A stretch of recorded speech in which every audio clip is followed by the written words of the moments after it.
আসসালামু আলাইকুম। বাংলাদেশ বেতার রাজশাহী স্থানীয় সংবাদ পড়ছি মাসুম আখতারুজ্জামান অনিক। 2 দিনের সরকারি সফরে পাবনায় আসছেন তথ্য সম্প্রচার মন্ত্রণালয়ের মন্ত্রী জহিরুদ্দিন স্বপন এমপি। আজ দুপুর 1টায় সড়ক পথে পাবনা সার্কিট হাউসে পৌঁছাবেন তিনি। সফরসূচি অনুযায়ী আজ দুপুর 2:30টায় সার্কিট হাউসে পাবনার স্থানীয় রাজনৈতিক নেতাদের সঙ্গে মতবিনিময় করবেন।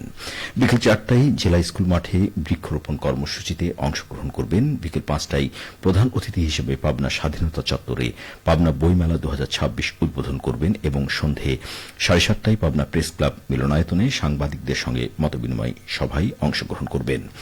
সফরের দ্বিতীয় দিনে আগামীকাল সকালে পাবনা 5 আসনের সংসদ সদস্য অ্যাডভোকেট শামসুর রহমান শিমুল বিশ্বাসের বাড়ি পরিদর্শন শেষে ঢাকায় ফিরবেন তিনি।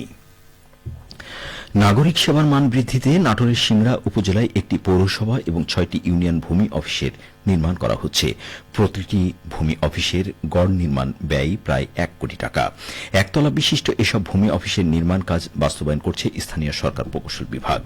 স্থানীয় সরকার প্রকৌশল বিভাগ নাটোর জেলা কার্যালয়ের নির্বাহী প্রকৌশলী ইকবাল হোসেন জানান, ভূমি মন্ত্রণালয়ের অধীনে দেশব্যাপী পৌরসভা ও ইউনিয়ন পর্যায়ে ভূমি অফিস নির্মাণ প্রকল্পের আওতায় নির্মাণাধীন 7টি ভূমি অফিস হচ্ছে সিংড়া পৌরসভা ভূমি অফিস, ডাহিয়া ইউনিয়ন ভূমি অফিস, চামারি ইউনিয়ন ভূমি অফিস, হাতিয়ানদহ ইউনিয়ন ভূমি অফিস, শেরকল ইউনিয়ন ভূমি অফিস, ছাতারদিঘি ইউনিয়ন ভূমি অফিস এবং রামানন্দ খাজুরা ইউনিয়ন ভূমি অফিস।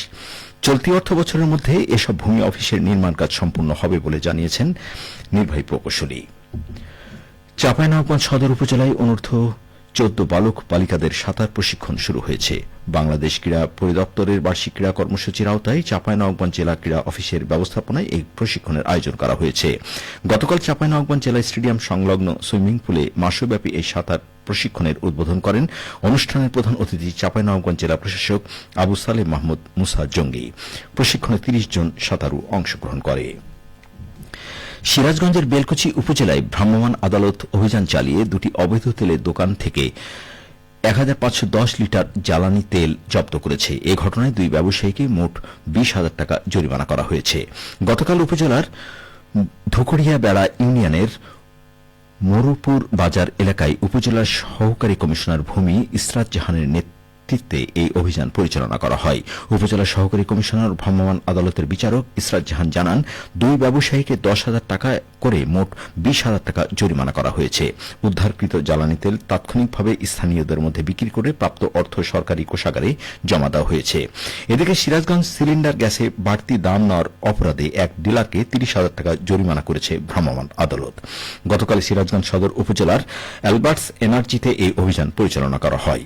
অভিযান ও ভ্রাম্যমাণ আদালত পরিচালনা করেন জেলা প্রশাসক কার্যালয়ের সহকারী কমিশনার মহসিন খন্দকার। তিনি বলেন, সিলিন্ডার গ্যাসে বাড়তি দাম নেওয়া হচ্ছে এমন অভিযোগে সিরাজগঞ্জ সদর উপজেলার দিয়ার বৈদ্যনাথ অ্যালবার্টস এনার্জিতে অভিযান পরিচালনা করা হয়। অভিযোগের সত্যতা পাওয়ায় ডিলার লিপু খন্দকারকে 30,000 টাকা জরিমানা করা হয়। নওগাঁর আত্রায়ে 2025-26 অর্থ বছরের খরিফ মৌসুমে পাট, মুগ, তিল ও উপসি আউশ ধানের উৎপাদন বৃদ্ধির লক্ষ্যে ক্ষুদ্র ও প্রান্তিক কৃষকদের মাঝে বিনামূল্যে সার ও বীজ বিতরণের উদ্বোধন করা হয়েছে। গতকাল উপজেলা চত্বরে এই বিতরণ কর্মসূচির উদ্বোধনী অনুষ্ঠানে প্রধান অতিথি ছিলেন উপজেলা নির্বাহী অফিসার শেখ মোহাম্মদ আলাউল ইসলাম। অনুষ্ঠানে জানানো হয়, চলতি অর্থ বছরে কৃষি পুনর্বাসন সহায়তা কর্মসূচির আওতায় আত্রাই উপজেলায় পাট চাষের জন্য 50 জন কৃষককে 1 কেজি করে বীজ, 10 কেজি ডিএপি ও 10 কেজি করে এমওপি সার প্রদান করা হচ্ছে। তিল চাষের জন্য 30 জন এবং মুগ ডাল চাষের জন্য 20 জন চাষীকে 1 কেজি করে বীজ, 10 কেজি ডিএপি ও 5 কেজি করে এমওপি সার প্রদান করা হয়। উপসি আউশ ধান আবাদের জন্য 3,000 জন চাষীর মাঝে 1 কেজি করে বীজ, 10 কেজি ডিএপি ও 10 কেজি করে এমওপি সার বিতরণ করা হয়। এছাড়া পেঁয়াজ সংরক্ষণে 6 জন কৃষককে 1টি করে এয়ারফ্লো মেশিন প্রদান করা হয়েছে। সবশেষে আবহাওয়া। আজ দুপুর 12টায় রাজশাহীতে তাপমাত্রা ছিল 37.8 ডিগ্রি সেলসিয়াস। এ সময় বাতাসে আপেক্ষিক আর্দ্রতার পরিমাণ 38%।